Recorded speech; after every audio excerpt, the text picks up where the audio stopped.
Assalamualaikum warahmatullahi wabarakatuh. Innal hamdalillah nahmaduhu wa nasta'inuhu wa nastaghfiruh wa na'udzu billahi min shururi anfusina wa min sayyiati a'malina. May yahdihillahu fala mudilla lahu wa may yudlil fala hadiyalah. Asyhadu an la ilaha illallah wahdahu la syarikalah wa asyhadu anna Muhammadan abduhu wa rasuluh la nabiyya ba'dah.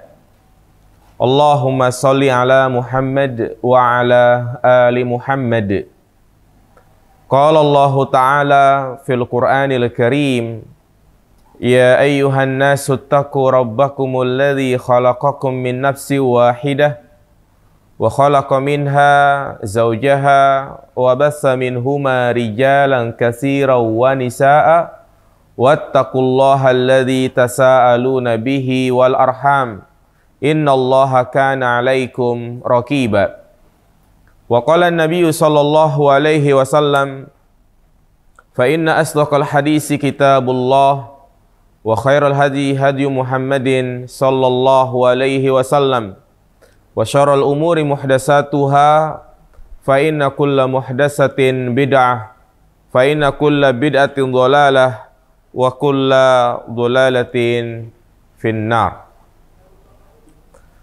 Amma ba'du, ayyuhal ikhwah, a'azzani Allahu wa iyyakum jami'an. Kembali kita akan melanjutkan kajian rutin kita setiap hari Rabu ba'da asar, membahas kitab Tauhid li Syekh Muhammad bin Abdul Wahhab rahimahullahu ta'ala. Pada pertemuan sebelumnya kita telah menjelaskan dalil yang kelima, yaitu tentang hakikat dan kedudukan Tauhid, yaitu hadis dari siapa jemaah, masih ingat? Mu'ad bin Jabal, ya, Mu'ad bin Jabal. Faedah terakhir sampai di mana?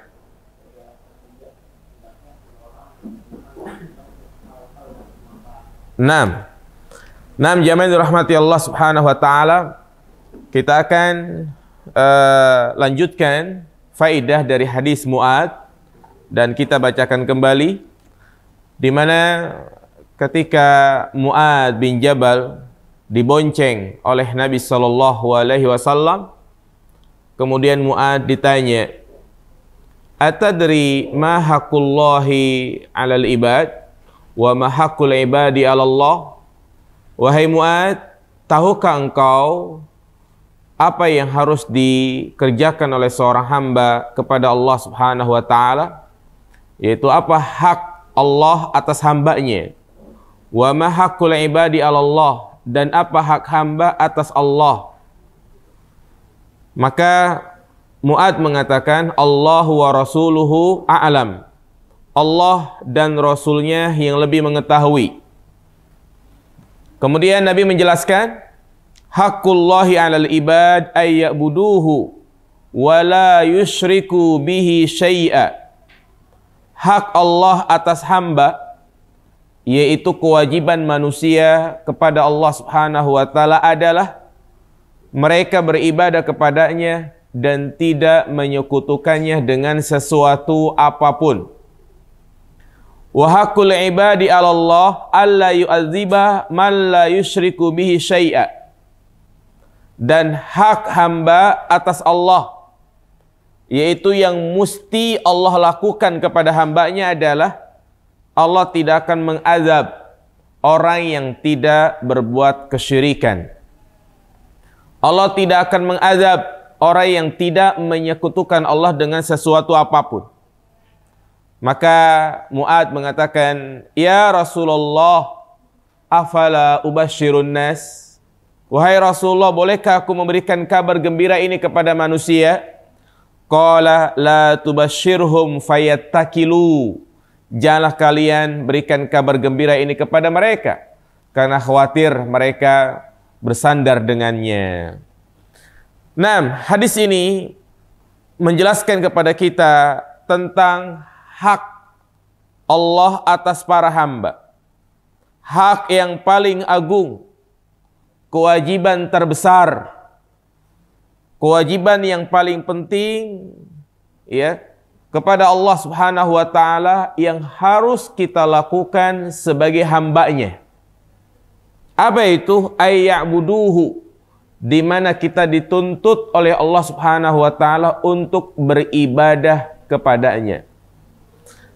Maka seseorang yang betul-betul merealisasikan kewajiban ini, dia menjadi orang yang mulia di sisi Allah Subhanahu wa taala.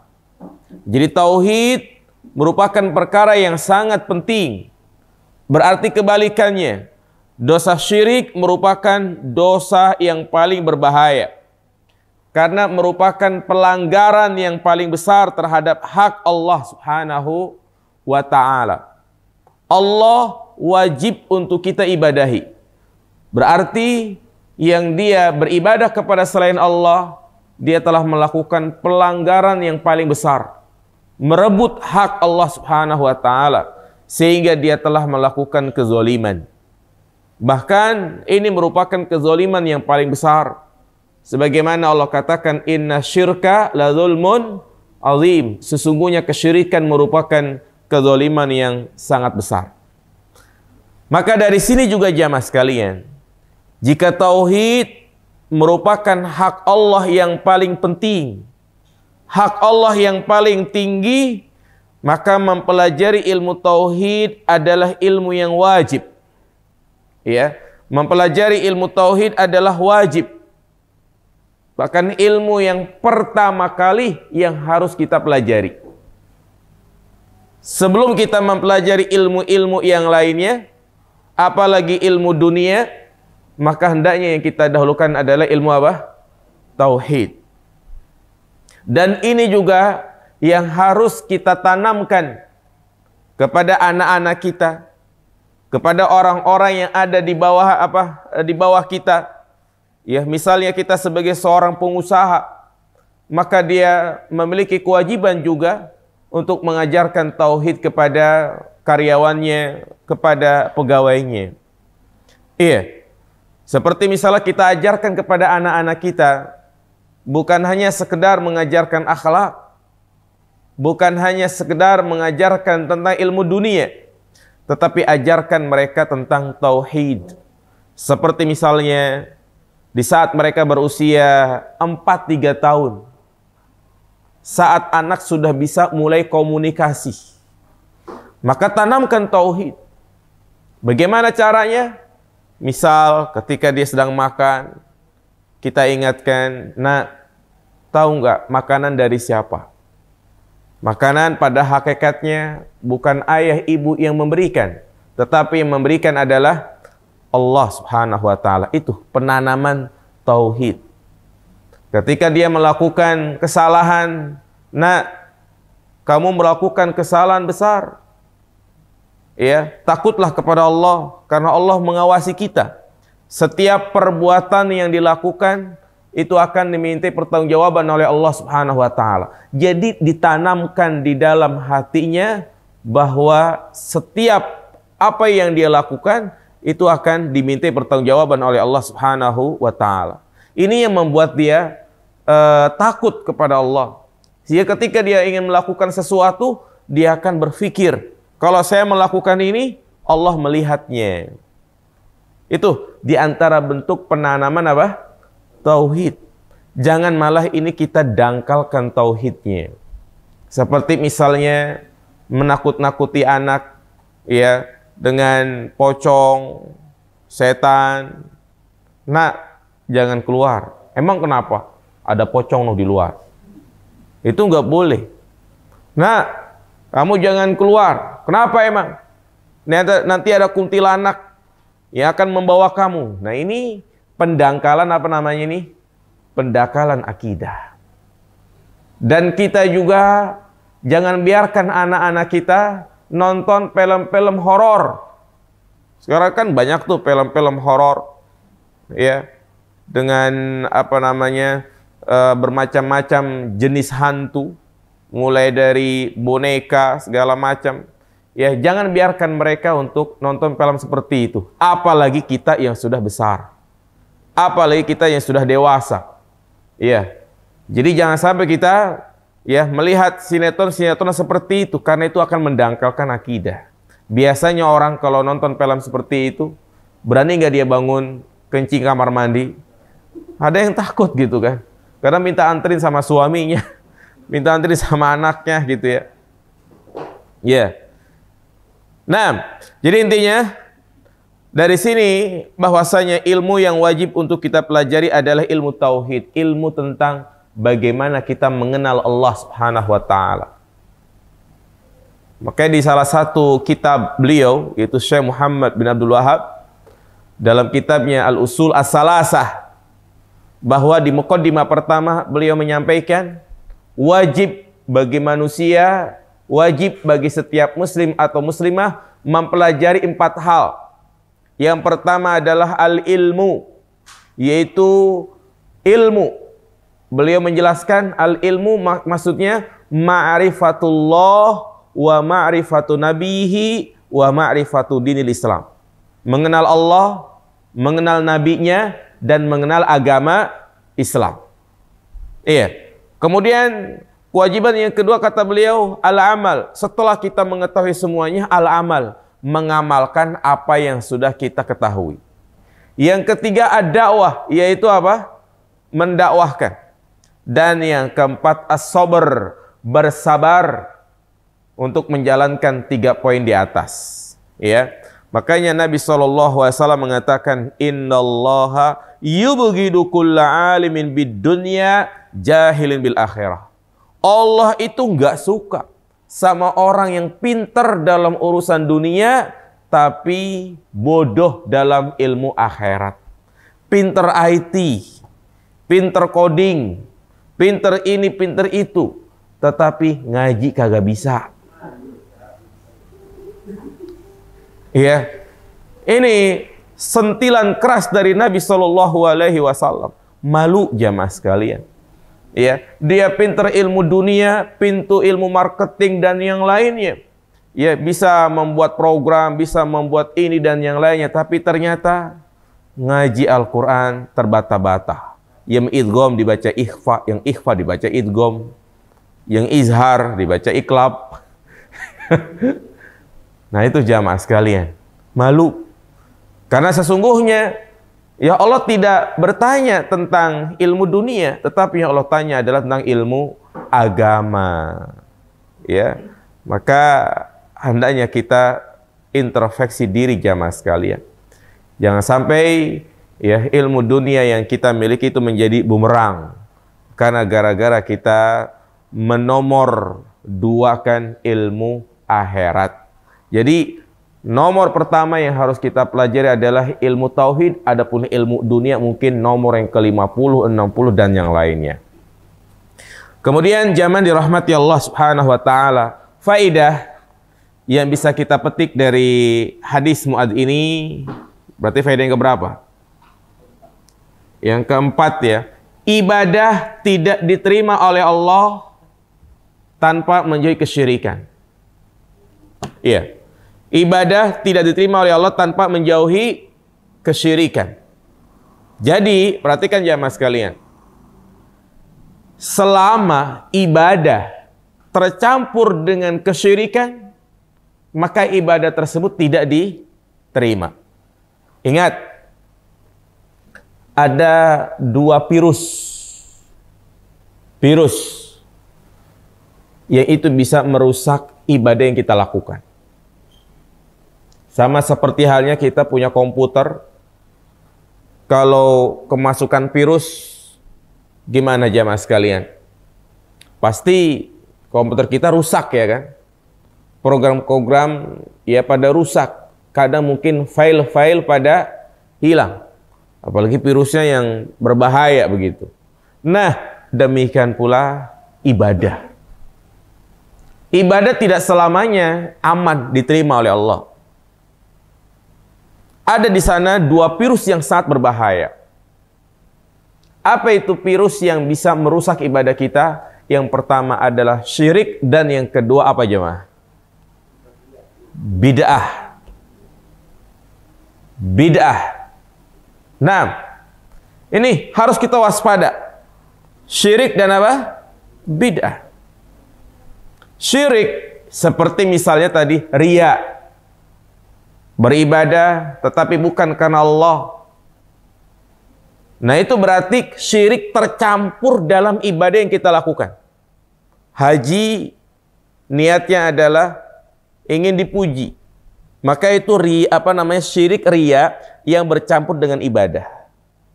Nah, termasuk juga yaitu di mana dia beribadah ikhlas karena Allah. Dia sedekah, dia sholat, dia berpuasa, dia menghadiri majelis ilmu seperti ini. Tetapi di lain kesempatan, dia masih percaya dengan jimat misalnya, masih percaya dengan tatoyur, masih percaya dengan hal-hal yang berbau mistik, ya, klinik-klinik. Nah, itu kan sama aja. Ya, walaupun dia rajin ibadah ikhlas karena Allah, tetapi kalau dia masih melakukan kesyirikan, itu semuanya sia-sia.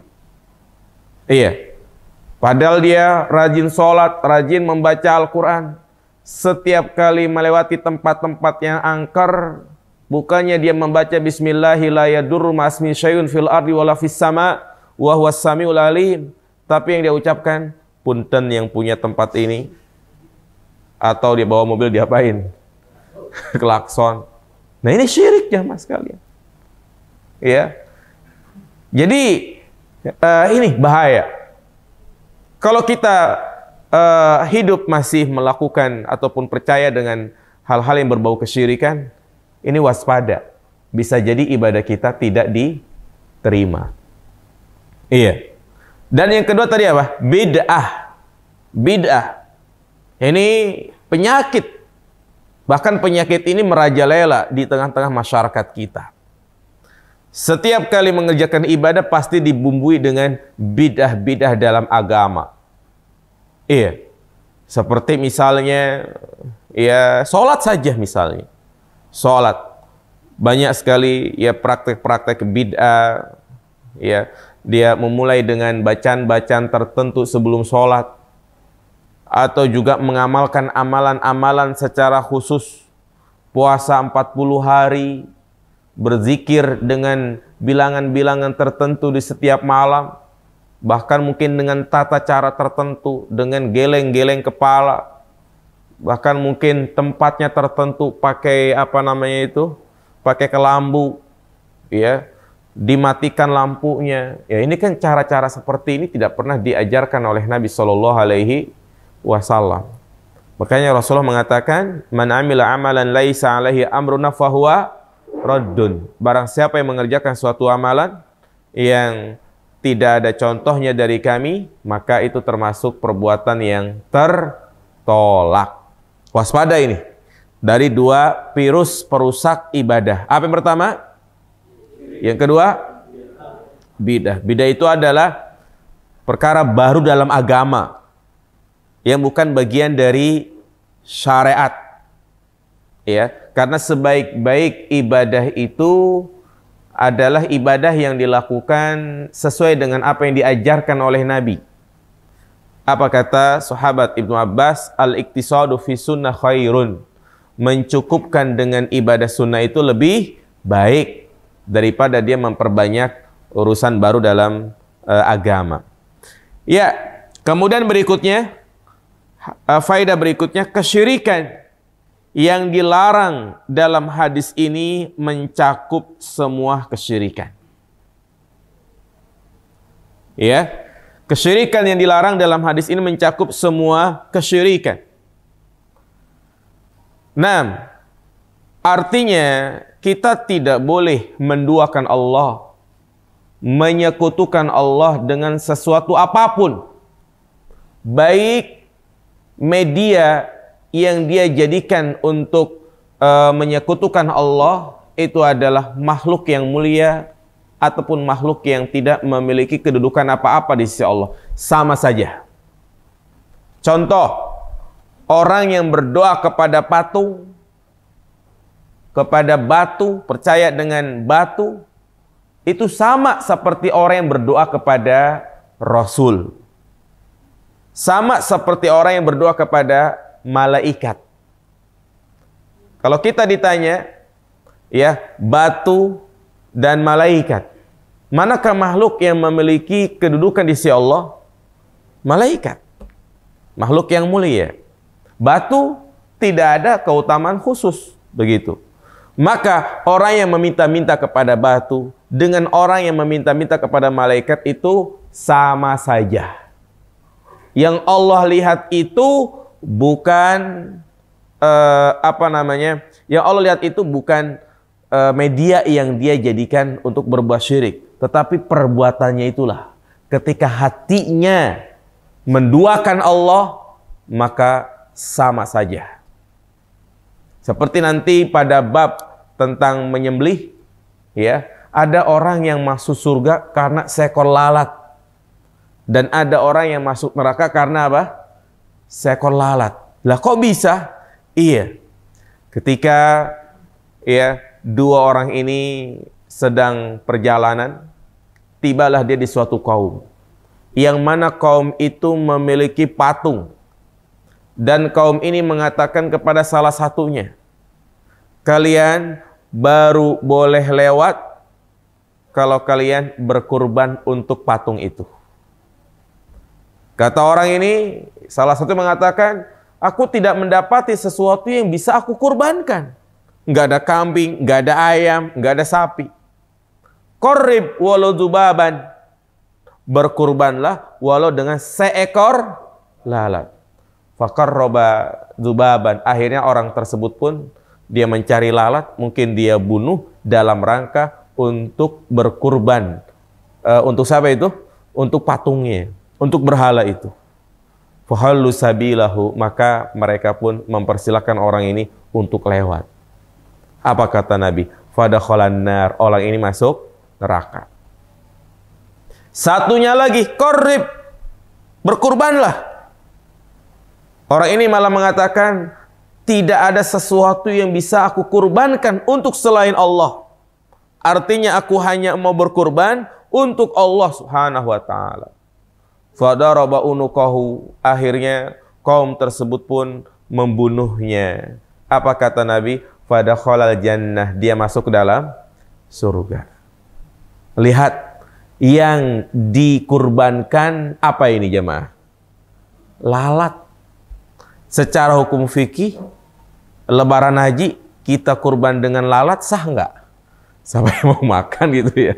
Artinya makhluk yang ya kecil, nggak ada faedahnya gitu ya.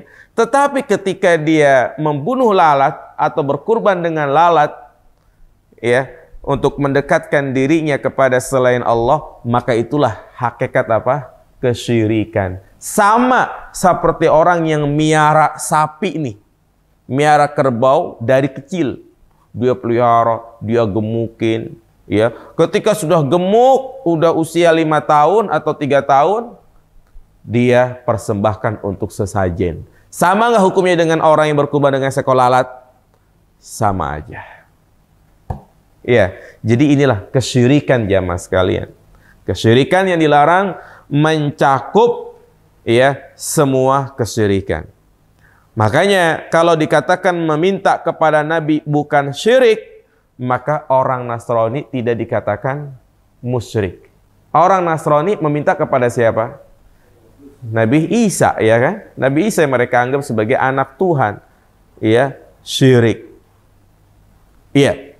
Makanya orang Nasrani ada kisah gitu ya. Orang Nasrani yang mu'alaf. Orang Nasrani kan meminta kepada Nabi Isa, ya kan? Dia mu'alaf. Kalau nggak salah saya pernah dengar kisah ini mu'alaf dari Papua ya. Dia ke daerah Jawa. Sampai ke Jawa, dia bingung.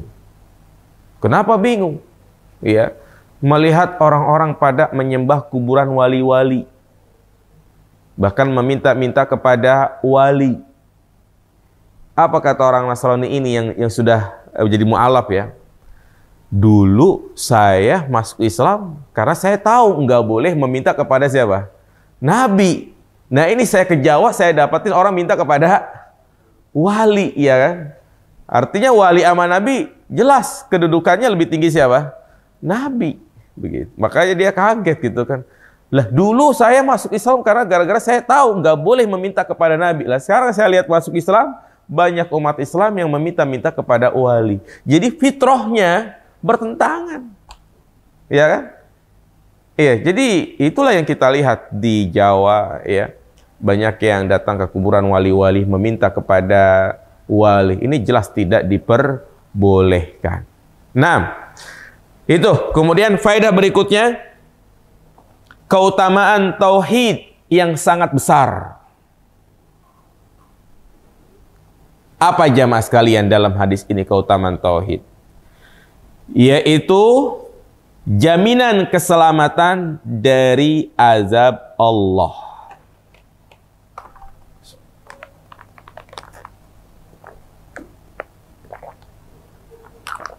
Iya. Keutamaan tauhid yang sangat besar yaitu jaminan keselamatan dari apa? Azab Allah. Artinya orang yang bertauhid dijamin selamat dari azab Allah. Kalau dia sudah dijamin dari azab Allah, dilindungi dari azab Allah, udah pasti masuk surga. Karena memang di akhirat itu manusia hanya ada dua keadaan. Bahagia atau celaka. Bahagia mereka itulah yang masuk ke dalam surga, celaka mereka itulah yang masuk ke dalam neraka. Iya.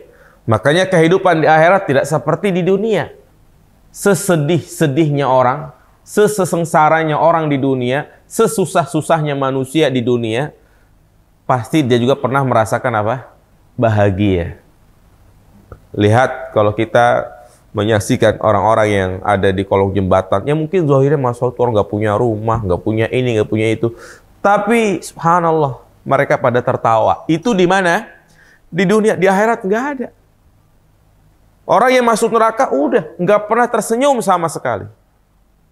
Ya, bahkan pertama kali dia merasakan azab neraka itu melupakan segala bentuk kenikmatan yang pernah dia dapat selama hidup di mana? Di dunia. Nah ini jaminan yang sangat luar biasa bagi orang-orang yang bertauhid. Maka sebaliknya, orang yang menyekutukan Allah Subhanahu wa taala, maka dia akan diazab. Tidak akan masuk surga.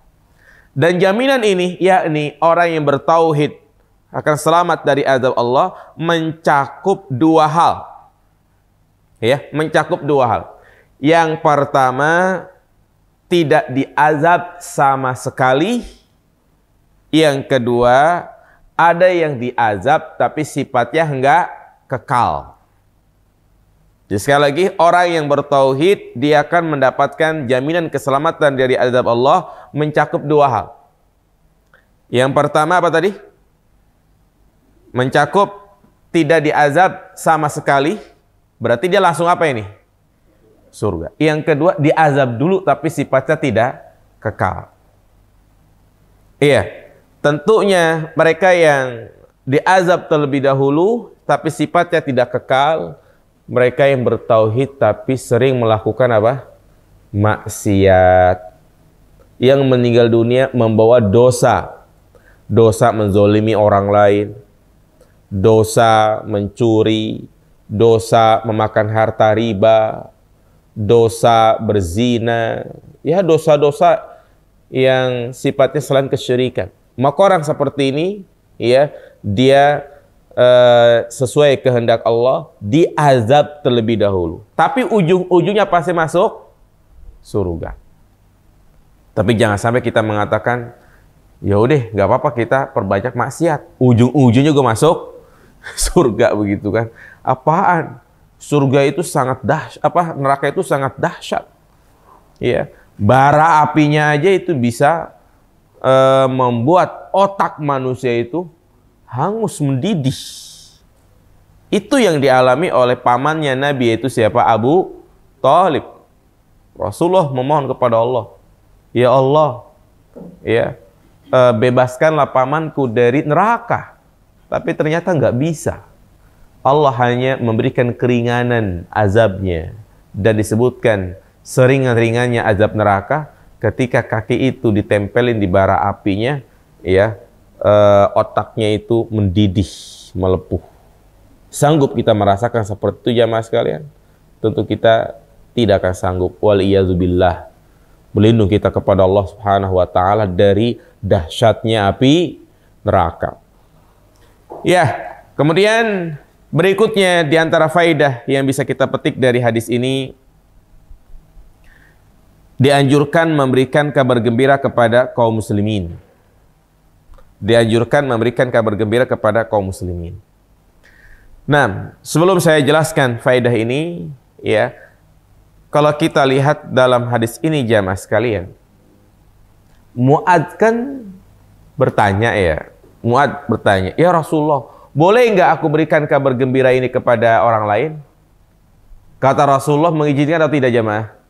Tidak mengizinkan. La tubasyirhum fayatakil. Jangan engkau berikan kabar itu kepada orang lain. Khawatir mereka menyandarkan. Di sini ada 2 poin. Yang pertama, kenapa Rasulullah melarang untuk disampaikan kepada orang lain? Yang kedua, loh, kalau memang ini dilarang, kenapa hadis ini sampai kepada kita, ya kan? Berarti Mu'adz tidak melaksanakan apa yang disampaikan oleh Rasul, ya kan? Nah, maka yang pertama, kenapa Rasulullah melarang? Karena Rasulullah mengatakan fayatakilu, khawatir mereka menyandarkan diri. Maksudnya apa? Ketika mereka mendengar hadis ini, bahwasanya orang yang bertauhid itu pasti masuk surga, mereka akan mengatakan, ya, ngapain kita perbanyak amal? Ujung-ujungnya karena kita adalah orang yang bertauhid pasti masuk surga. Nah, ini menyandarkan. Atau ada pula yang mengatakan, udah nggak apa-apa kita berbuat maksiat. Yang penting maksiatnya bukan apa? Bukan syirik. Karena yang Allah azab adalah orang yang berbuat syirik saja. Adapun orang yang berbuat maksiat yang lain, kalau kita lihat dalam hadis ini, diazab atau tidak? Tidak diazab. Nah, itu khawatir orang itu akan punya pikiran seperti itu. Makanya salah, udahlah, yang penting kita bertauhid. Iya, amal ibadah mah nomor berapa aja gitu kan. Karena apa? Ujung-ujungnya pasti masuk surga. Ini yang sangat dikhawatirkan oleh Nabi SAW. Ketika mereka menerangkan hadis ini, ya, mereka nggak mau berlomba-lomba melakukan amal soleh dan bermudah-mudah melakukan kemaksiatan. Makanya, nah ternyata lama-kelamaan, ya, sebab ini pun hilang. La tubasyirhum fayatakilu, ternyata sebab ini pun hilang. Ya, sebab ini hilang, makanya ya Mu'adz pun menyampaikan kepada yang lainnya, ya, khawatir beliau terjerumus ke dalam menyembunyikan ilmu. Ya. Jadi sebab yang dikhawatirkan oleh Mu'adz sudah tidak ada, karena satu, para sahabat sudah pada kuat imannya. Iya, jadi di sini Mu'adz meminta kepada Nabi, ya Rasulullah, bolehkah aku berikan kabar gembira ini kepada orang lain? Maka ini memberikan faedah, dianjurkan memberikan kabar gembira kepada kaum muslimin. Subhanallah. Ini adalah perilaku muslim. Orang muslim itu dia berusaha untuk memberikan kabar gembira, bukan memberikan kabar buruk, bukan memberikan informasi yang menyebabkan hatinya itu gelisah. Paham ini jamaah sekalian? Iya. Seperti kadang kita di WA, ya, di grup biasanya itu banyak berita-berita yang membuat kita takut, ya kan? Ternyata berita itu hoak. Nah, ini dia dosa dua jamaah sekalian. Dosa menyebarkan berita yang hoak, yang kedua apa? Menimbulkan rasa takut di tengah-tengah kaum muslimin. Iya. Jadi yang dia sampaikan di grup berita corona terus, ya kan? yang mati sekian, tetangga ada yang mati. Itu terus yang sehingga membuat orang itu pada ketakutan. Iya. Rasulullah SAW mengatakan afdalul a'mal idkhalu surur 'alal mu'min au takshifa anhu kurbah au tatrudu anhu ju'a au taqdi anhu daina. Amalan yang paling utama kata Nabi, yang pertama memasukkan kebahagiaan di hati orang yang beriman. Jadi kita memberikan kabar gembira buat dia. Iya, setiap tanggal 1 dia berikan kabar di grup. Alhamdulillah gaji udah pada masuk. Kabar gembira gak ini? Ya kan? Nah seperti itu jamaah sekalian. Artinya memberi contoh kecil ya. Contoh kecil. Ya, memberikan kabar gembira. Yang penting membuat hati seorang mukmin itu bahagia. Itulah disebut namanya idkhalus surur. Memasukkan kebahagiaan ya di dalam hatinya. Atau yang kedua kata Nabi, au takshifu anhu kurbah. Lebih tinggi lagi tingkatannya, yaitu dia menghilangkan kesulitan. Kenapa antum melamun mulu? Perasaan dari pagi sekarang tuh melamun mulu. Iya, mikirin utang. Ya udah, berapa utang kamu? 10 juta, siap, aneh bayar semuanya. Insyaallah. Ini baru yang yang mantap, oke gitu kan. Kenapa kamu? Ya, diam aja. Anak saya sakit, pengen berobat, gak punya duit. Ya sudah, nih saya kasih uang. Nah, itu yang maksud dengan wa au takshifu anhu kurbah. Yaitu menghilangkan kesulitan orang lain. Ya. Kemudian au tatrudu anhu ju'a. Yaitu menghilangkan lapar. Ya, ini orang kelihat diem aja. Kenapa kamu? Lapar. Beliin makanan nasi padang 2 bungkus ya kan. Nah itu jamaah sekali. Makanya bagus sekali kalau ada program-program seperti di lingkungan kita, program sedekah Jumat ya kan. Subhanallah, itu bagus. Ya, dalam rangka untuk memberikan makan orang-orang yang lapar. Au taqdiya anhu daina. Nah, ini lebih khusus lagi Nabi mengatakan termasuk amalan yang paling utama adalah melunasi hutang orang lain. Makanya berkaitan dengan masalah hutang, ya, berkaitan dengan masalah hutang itu terdapat nilai-nilai kebaikan yang sangat banyak. Yang pertama di antara ihsan, berbuat baik berkaitan dengan masalah hutang, yaitu kita menghutangi dia. Jadi jangan pelit untuk menghutangi orang lain. Maksudnya kalau ada saudara, teman lagi butuh uang, betul-betul zahirnya butuh uang, maka ya termasuk kebaikan adalah kita pinjemin duit, meminjamkan uang kepadanya. Ini kebaikan, al-ihsan. Selama uang kita belum diganti, maka selama itu kita mendapatkan pahala sedekah. Iya, namun tentunya kita juga dalam meminjamkan uang lihat-lihat. Karena ada yang sifatnya itu orang penyakit. Emang karakternya dikit-dikit minjem. Kalau ada orang baru, karyawan baru, dideketin sama dia. Ya, ujung-ujungnya apa? Minjam duit. Iya, kalau udah minjem ditagih, galakan dia. Minjemnya melas-melas, bayarnya malas-malas. Nah, jangan sampai seperti ini jamaah. Tapi kalau memang kita lihat zahirnya dan orang ini masalah amanah, ya, janji tanggal 1 mau diganti dan subhanallah, betul tanggal 1 diganti. Udah besok-besok kalau dia pinjam duit, pinjemin lagi. Ya, tapi kalau yang nunda-nunda, ya, kita lihat dulu. Makanya ini pertama, meminjamkan uang. Yang kedua, memberikan tempo. Iya, misalnya dia janji mau ganti tanggal 1. Tanggal 1, ya, kita tagih dia. Mana katanya kamu mau bayar tanggal 1. Ya, waduh afwan, banyak urusan, istri harus ke dokter, anak pada sakit. Ya udah, nggak apa-apa. Ya, tempo saya kasih sebulan lagi. Nah, ini kebaikan. Tapi jangan, ya udah kalau gitu tambah ya 1 juta. Ini namanya apa? Riba.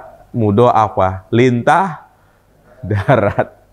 Ini nggak boleh. Tempo udah ngasih tempo, tapi jangan ada tambahan. Ada tambahan, ya, itu termasuk riba. Nah, kemudian tanggal 1 lagi, Ternyata dia nggak bisa bayar lagi. Ya udah kita kasih tempo lagi. Maka ketika kita memberikan tempo sebulan 2 bulan, itu setiap hari kita mendapatkan pahala apa? Sedekah. Pahala sedekah. Baru setelah 3 bulan baru dia ganti. Ternyata gantinya itu lebih besar dari pinjaman. Dia pinjam 1 juta, ternyata kita digantinya 5 juta. Terima atau enggak jemaah? Ayo, terima enggak? Terima. Boleh nggak kita terima jemaah? Boleh.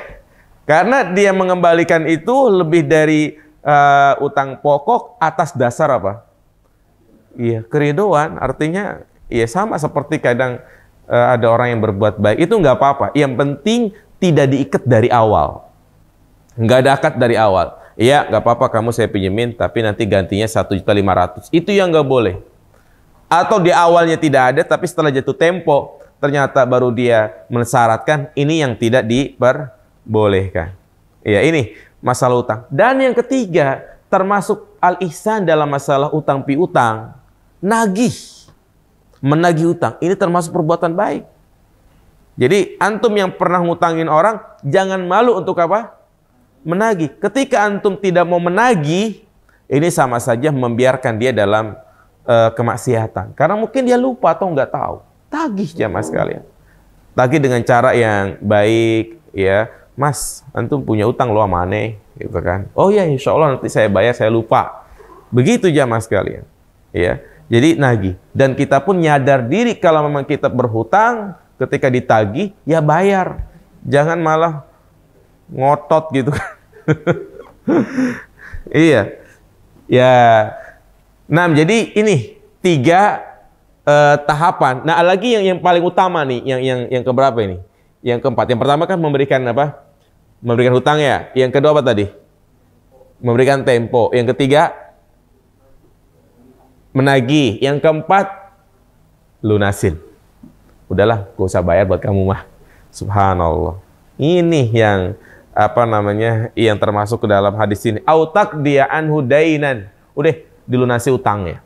Gak usah bayar. Bener sudah. Iya. Masya Allah. Jarang kita dapat orang seperti ini ya. Nah, jadi itu intinya dari hadis ini yang menjadi poin pembahasan kita adalah afdhul a'mal idkhalus surur al mu'min. Jadi kita memberikan kabar gembira. Pokoknya kalau menginformasikan kepada orang lain yang baik-baik. Ya, maka dari sini juga kalau memang kita dianjurkan untuk memberikan kabar gembira kepada kaum muslimin, kita tidak boleh banyak mengeluh kepada orang lain. Iya, kalau cerita sama temannya pasti mengeluh. Ya ini nggak boleh jamaah sekalian. Jadi jangan sering apa? Mengeluh tentang suaminya, mengeluh tentang mertuanya, mengeluh tentang pekerjaannya, gaji nggak naik-naik, ya. Apalagi lebih parah lagi, mengeluh di Facebook, status WA. Jadi status WA tulisannya apa? Ngeluh mulu. Ada yang komentar, syukurin lo. Jangan, ya. Kadang tuh balas-balasan di WA gitu kan. Ya, orang kayak begini mendingan diapain? Blokir aja nomornya. Ya itu, jadi nggak boleh jamaah sekalian. Jadi mengeluhlah kepada siapa jamaah? Kepada Allah. Ya, apa yang kita harapkan dari manusia?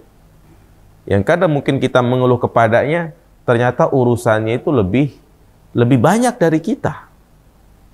Ya, kadang ada orang yang kena imbas dari corona sekarang ini kan, banyak yang pailit. Ya, kadang ada aja tuh yang cerita ke saya, Pak Ustadz, Insya Allah ya, usaha saya benar-benar pailit. Ya saya mau bilang apa gitu kan. Ya saya bilang, ya, sabar Insya Allah, ada jalan keluar. Yang penting ikhtiar usaha, ya semuanya kita serahkan kepada Allah Subhanahu wa Ta'ala. Memang ini prinsip kita hidup. Ya, berdoa, ikhtiar, usaha, tawakal, hasil serahkan kepada Allah. Masalah itu jangan dikeluhkan. Tapi masalah yang kita alami adalah dihadapi. Hadapi jamaah sekalian. Ya. Dan jadikan ketika ada masalah, kita lebih dekat lagi kepada Allah Subhanahu wa Ta'ala. bukan mencari uluran tangan manusia. Dan kita harus punya izzah jamaah sekalian. Izzah. Izzah itu artinya apa ya? Harga diri. Ya. Misalnya kita harus mengeluarkan uang yang banyak, ya jangan dikit-dikit minta tolong sama orang. Tapi kalau bisa kita berusaha dulu. Ada aset yang kita jual, jual. Ya, jangan dikit-dikit mungkin minta sama temannya, tolong ya, share di grup, saya lagi butuh uang. Galang donasi buat saya.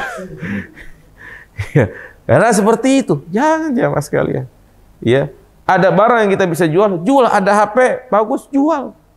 Untuk berobat anak sakit, ya, untuk nikah misalnya gitu kan. Ya, harus berkorban. Jangan ini mau nikah aja minta galang donasi, ya kan? Mau nikah galang donasi. Nanti terus-terusan anak mau lahiran galang donasi. Modal dikit apa? Nah, kemudian yang terakhir, jawazu kitmanil ilmi lil maslahah. Hadis ini menjelaskan kepada kita bolehnya menyembunyikan ilmu karena ada suatu maslahat. Bolehnya menyembunyikan ilmu karena ada satu maslahat. Ya, artinya kita tidak sampaikan dulu sebagian ilmu karena ya ada maslahat.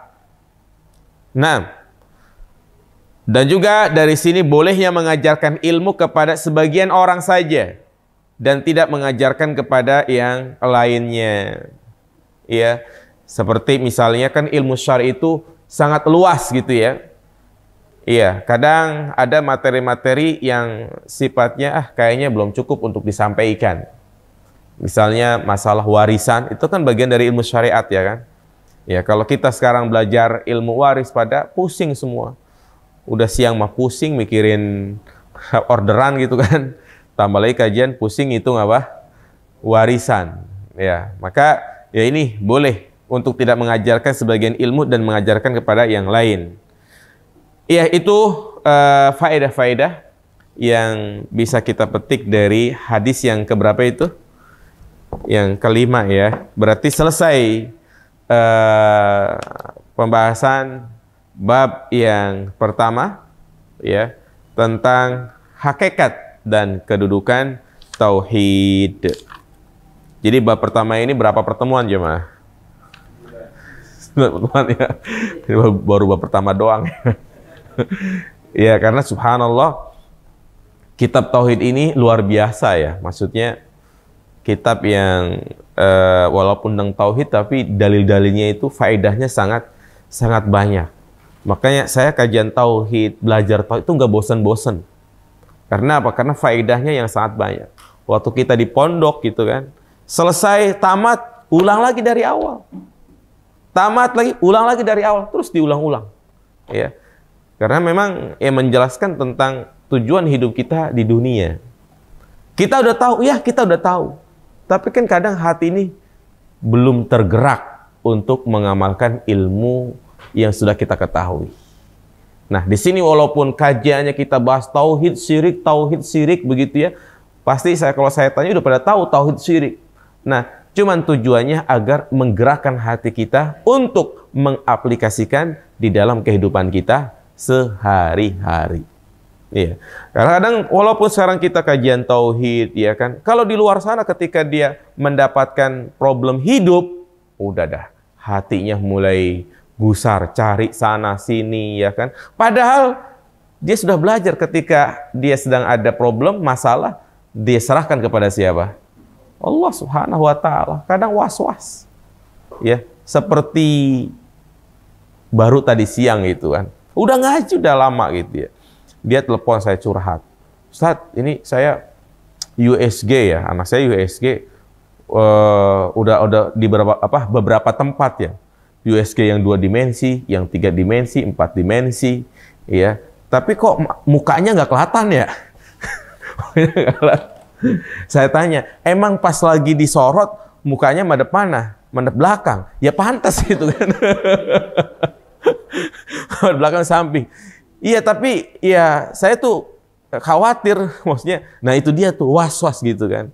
Iya, takut mukanya mungkin apa namanya rata atau gimana gitu ya. Nah ini hal-hal seperti ini tuh ya udah kita serahkan kepada siapa? Allah Subhanahu Wa Taala. Sudah. Yang penting ketika diperiksa baik dalam keadaan sehat, ya ukuran badannya normal, detak jantungnya normal, ya sudah selesai. Itu yang kita harapkan. Iya. Artinya nanti lahir dalam keadaan apa? Iya. Kita serahkan kepada Allah Subhanahu Wa Taala. Itulah seorang Muslim jemaah. Seorang Muslim. Iya. Makanya dia bilang itu was-was itu namanya gitu kan. Udah nggak usah antum dikit-dikit USG, ngabisin duit sama ngabisin waktu, Anda bilang gitu kan. Iya. Ada lagi sebelumnya ada yang telepon Pak Ustaz sebelum lahiran, Masya Allah. Dia telepon saya. Apa namanya? Ngabarin, Pak Ustaz doain ya, insya Allah istri saya mau lahiran gitu kan. Oh ya, insya Allah semoga lancar. Berbunga-bunga karena hari itu mau lahiran. Nah setelah lahiran, telepon saya sedih.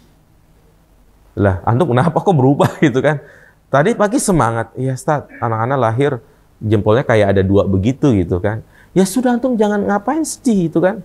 Sekarang saya tanya, bayinya sehat nggak? Alhamdulillah sehat. Ya, badannya normal cuman itu aja. Ya sudah. Artinya jangan dijadikan itu problem yang dipikirin gitu kan. Itu hal yang sifatnya sepele. Yang penting anak antum sehat, anak bilang. Begitu jamaah sekalian. Jadi makanya tatkala kita ditimpa suatu musibah, ya ada problem hidup, jangan kita lihat problemnya, tapi yang kita lihat nikmat yang begitu banyak yang Allah berikan kepada kita. Sehingga ini menjadikan kita orang yang bersyukur, bukan orang yang banyak mengeluh. Paham jemaah? Gitu.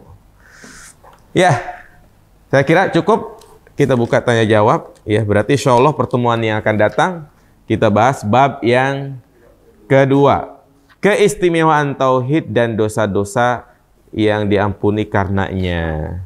Nah, ya silakan yang mau bertanya. Baik, bismillahirrahmanirrahim. Assalamualaikum warahmatullahi wabarakatuh. Baik Ustaz, izin bertanya terkait dengan penanaman tauhid kepada anak. Jadi memang sama-sama kita maklumi bersama ya, untuk menanamkan tauhid pada anak itu kan ibarat menanam benih ya Ustaz ya. Jadi terus harus konsisten kita selaku orang tua memberikan pemahaman tauhid. Nah, yang ingin saya tanyakan, apakah berdosa ya Ustaz ketika kita selaku orang tua ini nggak punya kemampuan atau mungkin punya keterbatasan dalam memberikan ilmu tauhid kepada anak kita gitu. Itu yang pertama. Kemudian yang kedua, metode apa yang sekiranya paling efektif ketika kita memberikan pesan atau nilai-nilai tauhid kepada anak. Kan umumnya kalau anak di usia 3-4 tahun tuh masih otaknya masih fresh banget, jadi untuk menghafalnya itu masih bagus. Apa kira-kira mana yang lebih kita prioritaskan, lebih keteladanankah atau mungkin lebih ke menghafal dulu gitu? Mungkin itu Ustaz. Iya, ahsan. Jadi yang pertama, berdosakah orang tua yang dengan keterbatasan ilmu sehingga dia tidak menanamkan tauhid kepada anaknya? Maka perhatikan jamaah sekalian. Sebenarnya pendidikan anak itu yang bertanggung jawab adalah siapa? Orang tua. Itu yang harus kita pahami. Bukan guru di sekolah, di pesantren, di TPA, tapi orang tua. Makanya Allah katakan dalam Al-Quran, ya ayyuhalladzina amanu qu anfusakum wa ahlikum nar. Wahai orang-orang yang beriman, jagalah diri kalian dan keluarga kalian dari api neraka. Ini menjelaskan kepada kita bahwa kewajiban mendidik anak adalah kewajiban orang tua. Nabi mengatakan kullu mauludin yuladu alal fitrah. Orang yang terlahir di dunia ini dalam keadaan fitrah. Fa abawahu yuwahhidanihi aw yunassiranihi aw yumajisanihi. Maka orang tuanya lah yang bisa menjadikan anaknya itu Yahudi, Nasrani, Majusi. Maka dari hadis-hadis ini menjelaskan pada kita berdosa orang tua yang tidak memberikan pendidikan agama kepada anaknya. Ilmu saya dangkal, Ustadz. Ini bukan suatu alasan. Iya, tapi dia berusaha untuk belajar dan bisa diajarkan kepada anaknya. Dan tentunya pengajaran anak itu kan ada dua macam. Yang pertama, ilmu-ilmu yang sifatnya khusus. Yang kedua, pengetahuan yang sifatnya umum. Kalau pengetahuan yang sifatnya umum kayak tadi, misalnya anak makan pakai tangan kiri, kita ingetin makan pakai tangan kanan. Ini kan sifatnya umum, keseharian. Anak misalnya ya bangun kesiangan, kita bangunin sholat subuh. Nah, itu pendidikan. Begitu. Iya. Atau juga ketika yang dia lihat adalah sinetron-sinetron di YouTube gitu kan yang mendangkalkan akidah, dia ingatkan, itu sifatnya umum, ini tanggung orang tua. Kemudian ilmu-ilmu khusus seperti misalnya membaca Al-Quran, tahsin, tajwid. Nah, ini kembali kepada diri kita. Kita mampu nggak untuk ngajarin? Kalau kita saja tajwidnya nggak bagus begitu kan, maka bisa kita taruh di mana? Di TPA, di TK. Ini sebagai bentuk tanggung jawab kita untuk pendidikan anak. Begitu. Ya. Kemudian yang kedua, ya jadi artinya orang tuanya tetap wajib kalau yang sifatnya itu pengetahuan yang umum. Kemudian yang kedua, ya bagaimana kita mendidik anak yang usia 3, 4, 5 tahun. Ya, karena saya juga punya anak kecil-kecil ya. Ya, anak saya yang pertama itu usia 9 tahun. Kemudian 2, 3 itu usia 6 tahun karena kembar. Ya, itu apa namanya? Ya memang yang namanya anak-anak usia kayak begitu ya. Kita jangan bosen-bosen. Jangan bosan-bosan untuk terus mengingatkan, mendidik gitu ya. Nah, ini memang orang tua di sini harus membutuhkan kesabaran. Yang tadi saya sampaikan, menanamkan tauhid di sini artinya ya mengajarkan keseharian. Kayak tadi ya contoh misalnya tayangan-tayangan yang dia suka tonton kan sekarang kan HP susah untuk dihindari dari anak kecil ya kan. Susah sekarang. Pasti kalau kita telepon gitu kan, Abi kapan pulang ya kan? Kita tanya, emang kamu kangen sama Abi atau kangen sama HP? Kadang sama HP ya kan. Nah di situ memang kita untuk melarang anak pakai HP zaman sekarang itu susah. Karena kita sendiri sampai di rumah susah untuk nggak pakai HP ya kan. Nah tinggal kita mengarahkan ya tayangan-tayangan yang bermanfaat begitu kan. Ya sekarang mungkin seperti yang ada bagus lah tayangan anak kecil kayak ya mungkin saya sebut aja kayak Nusarara, kemudian Riko, ya kan? Itu kan tayangan-tayangan yang Islami yang bagus. Atau di YouTube di Ufit TV itu ada siapa itu namanya? Ubay. Itu memang harus kita tekankan untuk bisa itu kalau mau ditonton begitu kan. Dan biasakan jangan dilepas begitu saja. Jadi online gitu kan, wifi-nya berjalan. Kenapa? Karena ini yang sangat dikhawatirkan. Karena kita pengen istirahat tidur biar anak nggak pecicilan, udahlah nih dikasih nonton YouTube, itu bahaya. Kenapa bahaya? Karena yang namanya tampilan di YouTube itu kan kadang di samping ada perempuan ada apa dia klik, ada adegan sedang ciuman segala macam. Nah ini yang bahaya begitu. Maka lebih baiknya adalah kita download dulu tuh semua. Jadi mungkin sebelum berangkat kerja atau sebelum apa, pilih kamu yang mana, ya kan? Download tuh. Iya. Atau adegan-adegan yang sifatnya kayak mungkin anak senang dengan kartun-kartun begitu ya. Kalau bisa yang suaranya itu suara murotal. Jadi sambil dia nonton, tapi yang didengar adalah murotal. Itu mungkin pendidikan zaman sekarang karena metode pendidikan dari tahun ke tahun dari setiap generasi itu berbeda. Nggak bisa kita anak itu kita kerasin di zaman sekarang. Nah, makanya saran saya itu bagus antum ikuti kajian-kajian di YouTube tentang parenting anak. Ya, parenting anak. Ya, tetap orang tua terus berusaha, ya, jangan bosan dan memang ya karakter anak-anak itu ya terus harus diulang-ulang. Ya kayak misalnya Ya, kadang kita sudah merapikan rumah, ya, udah ngepel, udah bersihin segala macam, tiba-tiba dia ngaurin makanan. Gimana coba jemaah? Ya, kadang ya kita ya marah begitu ya, tapi gimana lagi? Makanya kalau masih punya anak kecil mah rumah jangan bagus-bagus. Betul ya. Jangan bagus-bagus. Cat bagus-bagus, ujung-ujungnya diapain? Dicoret-coret gitu kan. Coba. Ya itu, makanya kalau masih anak kecil, ya udahlah apa adanya. Karena bikin kita emosi aja gitu. Nah, jelas ya? Itu. Silakan, yang bertanya lagi? Gimana? Silakan. Mungkin pertanyaannya di luar dari tema kajian hari ini, Ustaz. Iya, silakan nggak apa. Nah, ingin bertanya bagaimana cara menebus dosa riba kita, Ustaz? Karena mungkin secara anak dulu pernah kredit KPR bank konvensional ya. Udah lunas. Setelah anak tahu agama itu langsung di take over. Iya.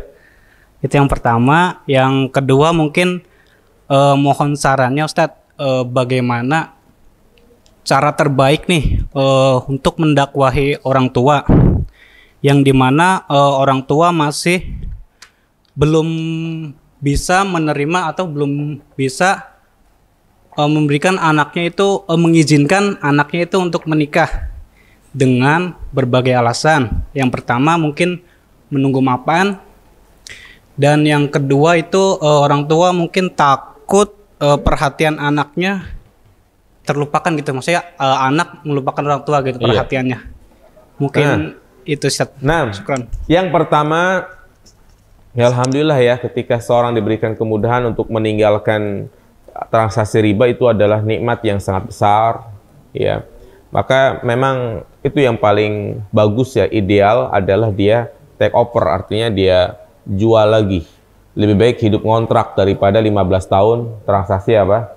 Riba. Hidupnya itu nggak bakal berkah begitu kan. Iya. Jadi cara dia bertaubatnya adalah pertama, udah jangan diulangi lagi. Jangan mengulangi lagi untuk melakukan transaksi riba, KPR, atau mungkin seperti ngambil motor lewat leasing, ngambil mobil lewat leasing begitu ya. Itu orang yang udah ngaji, orang yang sudah mengenal Islam, Muslim yang baik, dia nggak ikut-ikutan kayak begitu. Lebih baik dia hidup qanaah, apa adanya.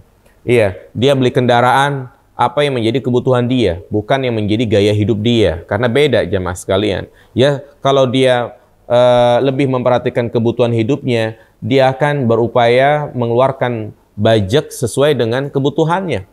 Ya, dia tidak gengsi gitu kan dengan memakai kendaraan yang ya sederhana begitu ya. Ya Supra tahun 90-an gitu kan. Ya, itu lebih baik daripada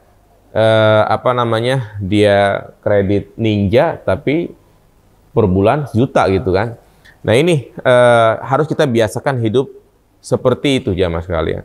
Dan juga yang kedua adalah ya udah dia banyak-banyak bersedekah. Banyak-banyak apa? Bersedekah. Dan saya sarankan bagi yang mungkin belum punya rumah, memang mengukur ya gaji setiap bulan itu kayaknya mustahil bisa kebeli rumah di Binong, di Bonang, apalagi daerah Tangerang begitu ya. Ya, maka yang saya dulu pernah jalankan adalah kita nabung, kemudian ada uang berapa juta, kita cari tanah-tanah yang sifatnya mungkin murah ya. Kalau di sini mungkin yang biasa murah itu daerah-daerah Legok sana itu. Jadi kita jangan ngikutin gaya. Sekarang kalau kita ngikutin gaya di Tangerang susah ya, dapat tanah yang masih 100.000, 200.000 gitu kan. Iya. Artinya yang pertama memang kita harus beli tanah dulu. Ya syukur-syukur memang sudah ada warisan dari orang tua gitu ya. Nah, kemudian yang kedua adalah cicil. Kita punya uang 20 juta, kita bikin pondasi dulu. Ya, punya lagi nanti cicil lagi kita bikin beli hebel, pin atap. Pokoknya hebel atap itu sudah lumayan bagus. Tunggu lagi setahun 2 tahun baru kita rapiin depannya gitu kan, belakangnya belakangan, bagian belakang itu belakangan. Maka itu lebih nikmat, kita lebih puas. Ya, lebih puas. Kalau memang tidak bisa seperti itu ya sementara yang ngontrak. Ngontrak itu lebih berkah jamaah sekalian daripada dia melakukan transaksi riba. Iya, jadi dia tidak mengulangi lagi, dan yang kedua dia banyak-banyak apa? Sedekah. Kemudian yang kedua, cara menasehati orang tua yang menghalangi untuk menikah karena sebab yang antum sampaikan. Sebenarnya pertanyaannya jangan cara menasehati. Ya, tapi kembali kepada diri kita. Bagaimana kita menyikapi orang tua? Nah itu. Kalau pertanyaannya bagaimana menasehati, seakan-akan yang salah siapa? Orang tua. Iya, tapi kita berusaha bertanya kepada diri kita, bagaimana saya menyikapi orang tua yang melarang saya untuk menikah karena ya katanya belum belum mapan, ya. Maka di sini jamaah sekalian, kita mau nasihati orang tua, ya kadang ya seperti itu. Maka menyikapinya adalah tunjukkan. Antum harus menunjukkan. Kalau antum itu mampu. Setiap gajian, antum kasih orang tua antum sekian. Ya, artinya sudah, kalau antum sudah kerja, jangan dikit-dikit minta tambahan sama orang tua. Ini pulsa habis, Pak, pulsa habis. Nah itu, jadi antum tampakin tuh, kalau antum itu mampu. Iya, pasti ketika antum sudah menampakkan kalau antum mampu, bisa, insya Allah orang tua ya mengizinkan. Jadi begitu ya, akhirnya artinya ya nasihat orang tua gimana gitu ya. Tapi antum sikapi, tunjukkan kalau antum itu mampu begitu. Ya, saya kira cukup, udah mau maghrib. Semoga bermanfaat. Insya Allah kita akan lanjutkan bab yang kedua tentang keutamaan tauhid. Ya, semoga bermanfaat. Semoga kita semuanya istiqomah. Ya, subhanakallahumma bihamdika asyhadu an la ilaha illa anta astaghfiruka wa atubu ilaik. Assalamualaikum warahmatullahi wabarakatuh.